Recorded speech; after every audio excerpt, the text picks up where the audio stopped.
Termina agora, 11 horas e 41 minutos, esta sessão extraordinária em que os deputados quase finalizaram a votação do projeto de lei, ou aliás, da medida provisória, da medida provisória que transfere para a conta de desenvolvimento energético entre 2001 e 2025 parte dos recursos que as concessionárias de energia elétrica são obrigadas a aplicar em programas de pesquisa. E agora vão ficar faltando ainda 4 destaques para votação amanhã, na sessão extraordinária convocada para a parte da manhã, e os deputados vão finalizar essa medida provisória com outra medida provisória na pauta e outros itens. Especificamente sobre essa medida provisória agora, que os deputados quase concluíram, vamos ainda para 4 destaques amanhã, mas o texto base já foi votado, 2 destaques foram aprovados. A gente vai trazer detalhes agora, mais detalhes, com o Lincoln Macari, que está acompanhando, estudou muito essa medida provisória e tem as informações para você, além de falar também com os deputados. Lincoln. Carlos Oliveira, todos que nos acompanham, olha, foi cansativo hoje porque a matéria é muito complexa e também pelo fato de estarmos já há 5 horas debatendo esse tema, a medida provisória 998. Como a gente mencionou durante a cobertura, ela trata de muitos assuntos do setor elétrico e olha que ainda teve tentativa de colocar outros assuntos mais. Dá um panorama rápido aqui, a gente sabe que a pandemia afetou todas as áreas da economia, não foi diferente no setor elétrico, só que o setor elétrico tem alguns recursos parados em algumas contas para uso específico. Por exemplo, para destinar para pesquisa e desenvolvimento, que o governo está propondo na medida provisória, pega parte desse dinheiro por enquanto, para colocar não na pesquisa e no desenvolvimento, era dinheiro que ainda não foi destinado efetivamente para isso, estava parado, para tentar ajudar as empresas a reduzirem um pouco as tarifas, evitar um choque de tarifas, um tarifaço, como se costuma dizer, e quem sabe até conseguir reduzir um pouco. Mas a medida provisória também trata de Angra 3, a nossa terceira usina de energia nuclear. Nós já temos 2 funcionando, a terceira com um equipamento comprado lá atrás ainda, junto com as 2 primeiras, que está em construção, quase 70% pronto, e aí o governo precisa fazer alguns arranjos societários para garantir como é que ele vai tocar essa nova empresa.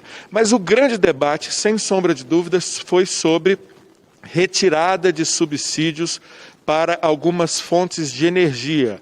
A fotovoltaica, que é a energia gerada pela luz do sol, naquelas placas tecnológicas, as fotovoltaicas, a eólica, que é a dos ventos, a biomassa, quando, por exemplo, você faz uma usina termoelétrica movida ao bagaço da cana, e as pequenas centrais hidrelétricas, energia limpa, renovável e sem o mesmo impacto ambiental das grandes centrais hidrelétricas.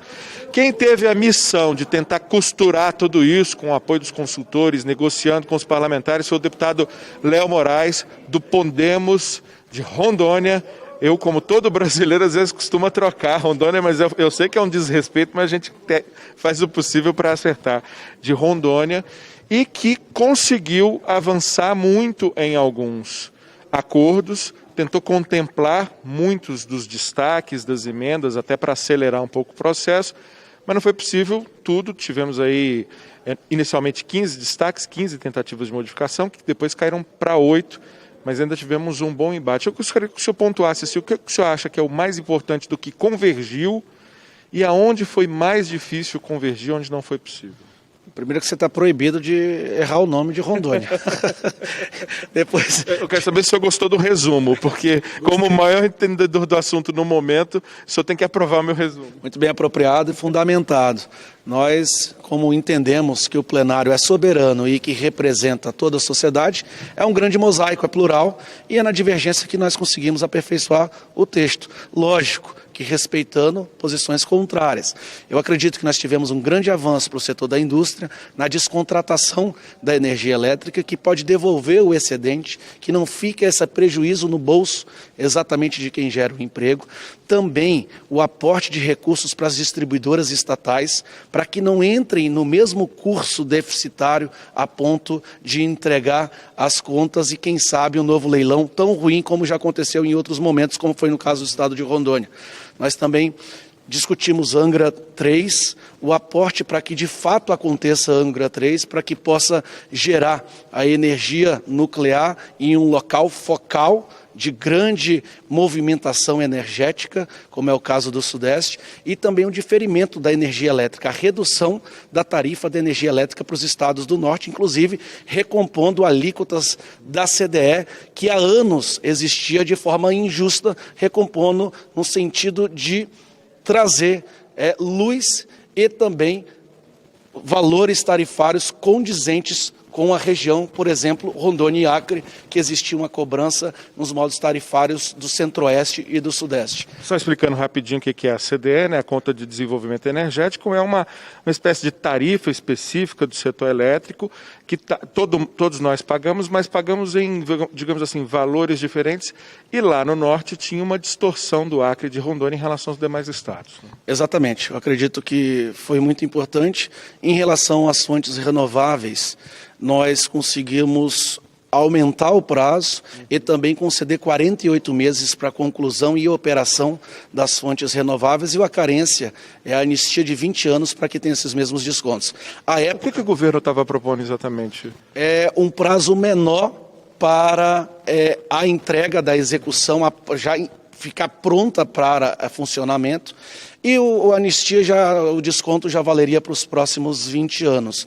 Isso diz respeito ao equilíbrio energético que todos os países procuram e entendem que a fonte renovável deve chegar a 5%, como realmente tem que acontecer. Em época pretérita, existiu interesse, através de resolução da ANEEL, de abruptamente retirar os descontos através dos encargos, que é o subsídio, e já exigir o pagamento integral dessa conta da utilização do fio. Nós conseguimos derrubar com os colegas da Comissão de Minas e Energia e acredito que teremos o tempo necessário. E além do que, existe um compromisso tácito e expresso de repactuarmos e voltarmos a discutir com o setor para apresentar uma lei de modo a abrandar qualquer transição e que possamos fazer gradativamente essa alteração.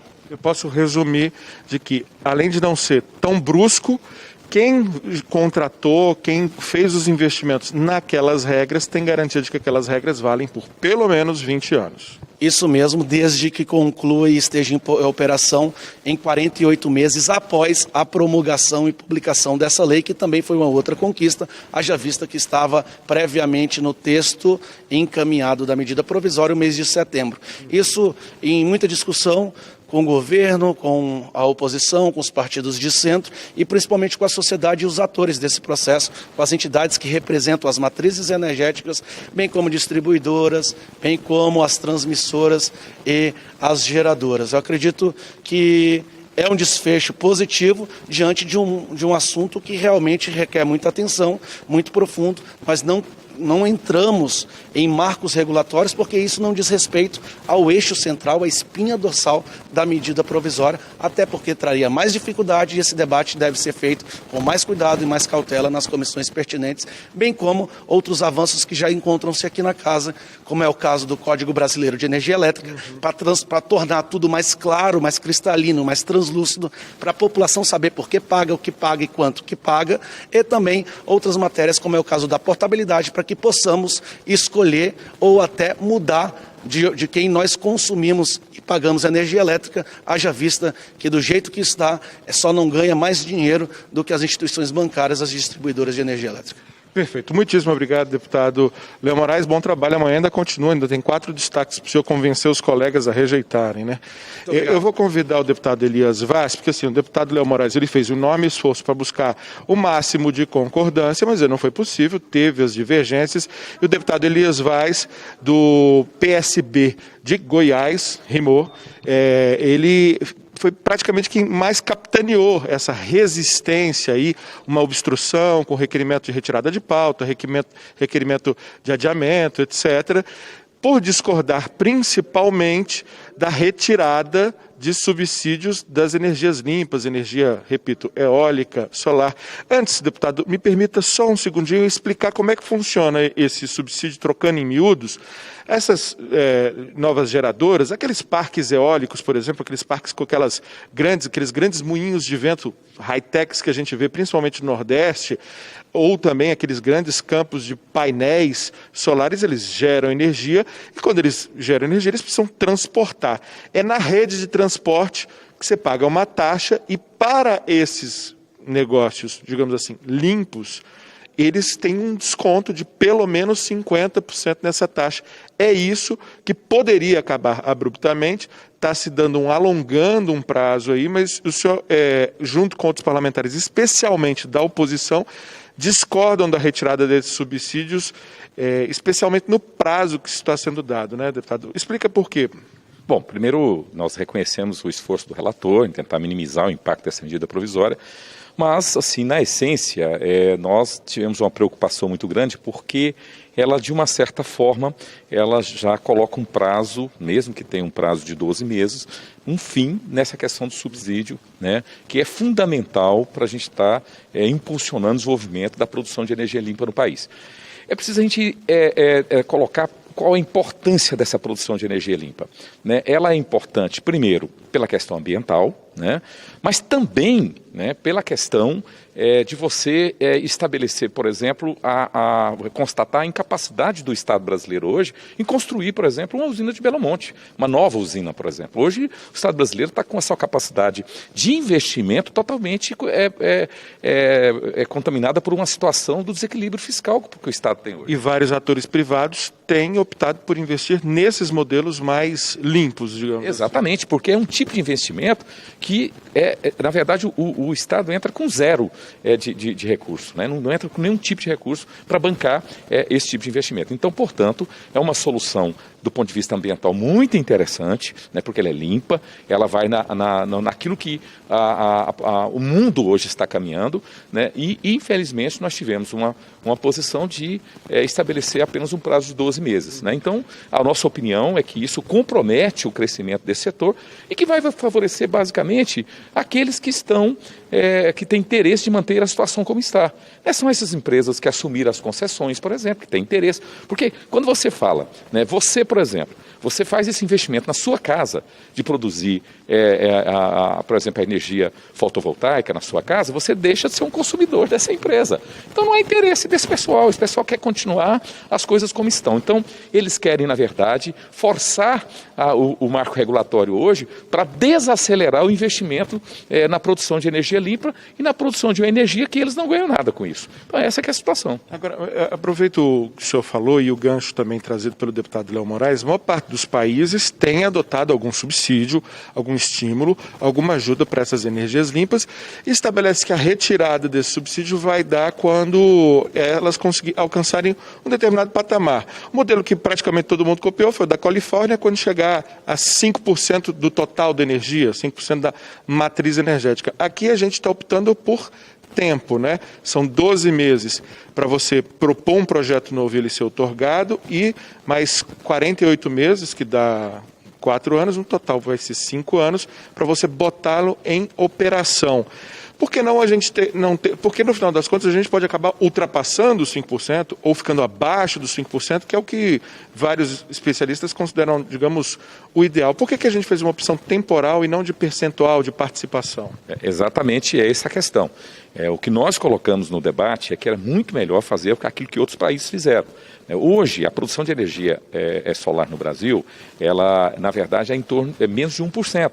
Então, era muito mais interessante a gente esperar chegar a 5% e aí sim fazer uma transição, porque nós teríamos um setor de atividade econômica que já teria uma certa musculatura, já teria uma certa maturidade. Agora, o que nós estamos fazendo é dificultando, inclusive, todo o investimento que está sendo feito nesse setor. Então, na nossa opinião, a aprovação dessa legislação ela atendeu a interesse, por exemplo, de termoelétrica. Veja bem, quando você estimula a produção de energia, significa, por exemplo, que nós teremos uma capacidade de produção de energia maior, né? E não precisaríamos de estar usando, nesse momento, como estamos usando, de uma forma muito intensa, a produção de energia das termoelétricas, que são poluentes e faz a nossa tarifa ir para a bandeira vermelha, por exemplo, sendo muito mais cara. Porque é exatamente no momento onde nós temos um problema até climático, né? Que é onde as reservas das usinas hidrelétricas têm sua capacidade comprometida pelo momento que nós estamos vivendo e você acaba acionando essa energia suja, a produção dessa energia suja, que tem aí empresas que operam dessa produção, que tem todo o interesse de manter a situação como está.